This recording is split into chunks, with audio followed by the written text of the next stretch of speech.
சற்று முன் கிடைக்கப்பெற்ற மிக மிக முக்கியமான செய்தி ஒன்று வெளியாகி உள்ளது. மதிமுகவின் பொதுச் செயலாளர் வைகோ அவர்கள் தற்பொழுது மருத்துவமனையில் அனுமதிக்கப்பட்டுள்ளார். தீவிர சிகிச்சை பிரிவில் அனுமதிக்கப்பட்டுள்ள செய்தி சமூக வலைதளங்களில் வைரலாக பரவி வருகிறது. என்ன ஆட்சி, இப்பொழுது வைகோ அவர்கள் எப்படி இருக்கிறார் என்பதையும் இந்த வீடியோவில் முழுமையாக நாம் பார்க்க போகிறோம். அவ்வப்போது மருத்துவமனையில் மதிமுகவின் பொதுச் செயலாளர் வைகோ அவர்கள் அனுமதிக்கப்படுவது வாடிக்கையாகிவிட்டது. காரணம், அவருக்கு ஏற்பட்டுள்ள வயது மூப்பின் காரணமாக என்ற தகவல் வெளியாகி உள்ளது. ஆனால் நாடாளுமன்றத்தில் வைகோ அவர்களது கோபாலபுரத்தின் ஒட்டுமொத்த பெருமையை பேசும் விதத்தில் எப்பொழுதும் அவர் இளமையாகத்தான் இருப்பார் என்றும் எதிர்க்கட்சியினர்கள் கூறி வருகிறார்கள். சரி, நேற்று வைகோ அவர்கள் அவரது வீட்டில் மாடியிலிருந்து தவறி கீழே விழுந்ததில் அவரது கை முறிவு ஏற்பட்டுவிட்டது. இதனால் உடனடியாக அவருக்கு சென்னை கிரீன் சாலையில் உள்ள அப்பல்லோ மருத்துவமனையில் மதிமுகவின் பொதுச் செயலாளர் வைகோ அவர்களை அனுமதித்தார்கள்.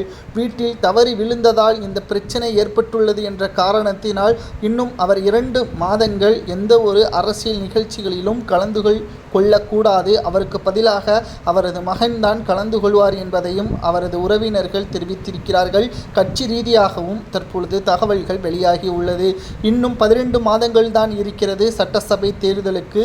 தற்பொழுது ஏற்கனவே அவரது மாநிலங்களவை உறுப்பினர் பதவி முடிவடையக்கூடிய நிலையில் மீண்டும் அவருக்கே வழங்கப்படுமா அல்லது அவரது மகனுக்கு வழங்கப்படுமா என்ற பல்வேறு கேள்விகளும் சமூக வலைதளங்களில் வைரலாகவே பரவி வருகிறது. சென்னை கிரீன் சாலையில் உள்ள அப்பல்லோ மருத்துவமனையில் அனுமதிக்கப்பட்டுள்ள வைகோ அவர்களுக்கு பலரும் தற்பொழுது மீண்டும் உடல்நலம் சரியாகி வீடு திரும்ப வேண்டும் என்று கூறி வருகிறார்கள். ஆனால் இன்னும் 12 மாதங்கள் இருக்கக்கூடிய நிலையில் மதிமுக எந்தெந்த தொகுதிகளில் போட்டியிடும், திமுகவுடன் பேரம் பேசுமா மற்றும் தொகுதிகளின் எண்ணிக்கையை அதிகமாக கேட்குமா? ஏனென்றால் தற்பொழுது தேர்தல் நிலவரம் கடும் போட்டியாக மாறிவிட்டது.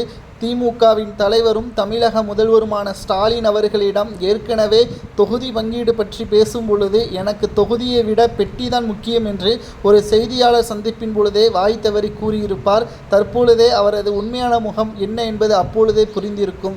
இதற்கு முன்னால் வைகோ அவர்கள் இருந்ததற்கும் தற்பொழுது அவரது செயல்பாடுகளும் முற்றிலும் மாறிவிட்டது. காரணம், வயதாகிவிட்டதாக என்று பலரும் கூறி வருகிறார்கள். மதிமுகவின் நிலைமை தற்பொழுது திமுகவில் இணக்கமாகிவிட்டதன் காரணமாக திமுகவின் தொண்டர்களாகத்தான் மதிமுகவின் தொண்டர்கள் இருப்பதாகவும் பலர் கூறி வருகிறார்கள். இந்த நிலையில் மருத்துவமனையில் அனுமதிக்கப்பட்டுள்ள வைகோ அவர்கள் வீடு திரும்ப வேண்டும் என்று பிரார்த்தனை செய்துள்ளனர்.